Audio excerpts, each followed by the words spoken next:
something. The director wants to know if you would be prepared to shoot this and do this, and we're naked. She goes, I don't mind. I went, oh my God. My ship has come in.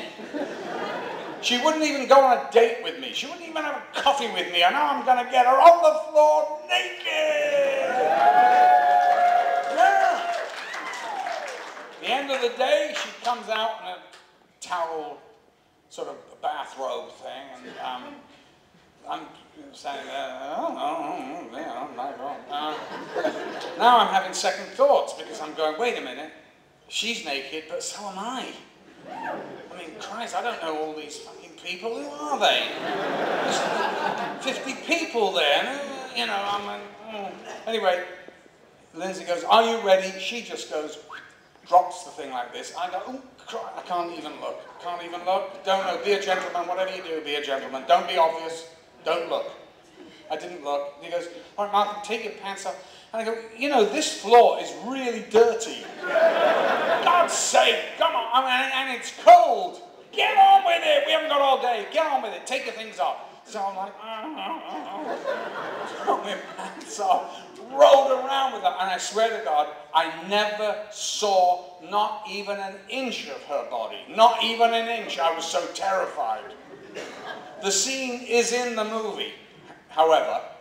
And when we finished, I stood up like this, and outside the windows of this cafe, we shot in a cafe, a real one off the A3 outside of London, there were all these flatbed trucks with lorry drivers looking through the window going, yeah.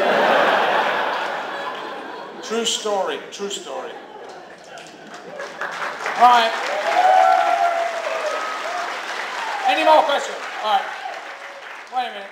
There's a lot of fellas in here. How about a question from a female for once? Yes. Wait a minute. All right, all right, all right. Yes. Can't hear a word of that. You played a psychopath in Clockwork Orange. Yeah, yeah, okay. In Halloween. Did you prepare to research any psychology, or did you study anything to Are you joking? Darling, the only preparation is, how much are they paying me?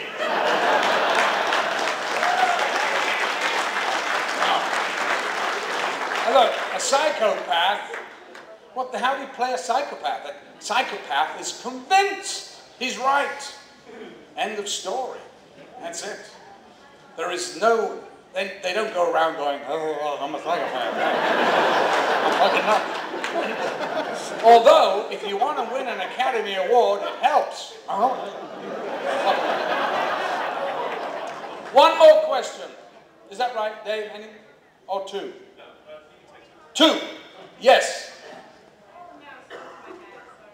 Oh, you were scratching your head. I'm just scratching my eyes. Yes. I noticed that you do a lot of voice work for cartoons and. Yes, I do. It's very recognizable, so I was wondering. Oh, really? I'm trying to disguise it the best way I possibly can. What? Well, you know, I've got young children, 1, 3, and 6, and they love it when I, you know, come over in something like Bolt or one of the Phineas and Ferb or one of those robot chicken things or whatever it is. And they love it, so, you know, I do it because I get such a kick out of the squeals I hear when it's, Dad, that's Dad. I never tell them. And they go, it's great to see their little faces. So I do love doing voiceovers, though, and I love doing narration in movies. It's just a great thing to do, and often really enhances the movie. Yes, one more, last question. I was just wondering how you felt about the recent episode of CSI Miami and your role in it. You play another pretty unlikable, reprehensible character. Are you serious? Do you want me to tell you the truth? Or do you want me to say, oh, it was great, I loved it? All right, if anybody puts this on the fucking internet, I'll have their bollocks. No, let's put it this way. It's not very pleasant when you're working with egomaniacs.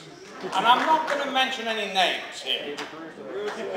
We're all in it together. We're all in it together. You know, acting is like playing tennis. You know, you hit the ball over the net, and then you receive it back, and you hit it back. You know, that's the name of the game. And, you know, any good actor will tell you that. And so to be honest with you, it was a wee bit disappointing. The only thing I loved about it was Rob Zombie directed it, and he asked me to do it. And as a favor to him, I didn't even read the script. I said, of course I'll do it. And my manager, Chris, over there, was egging me on to do it because Rob had been and is always very loyal to his actors.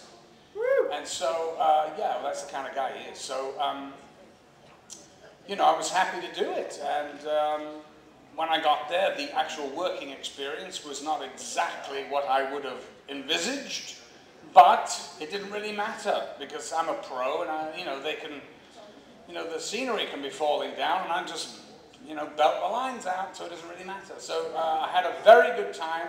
It was a lot of fun, and I made a lot of it up, which was also great. And, you know, normally you're not allowed to do that on network television. So it was great. I was ad-libbing with the driver. You know, that door's not going to open itself, is it? Oh, don't worry, I'll get it. You know, and stuff like that, just to lighten it up, make it more fun and everything else. You've been a lovely audience. Thank you.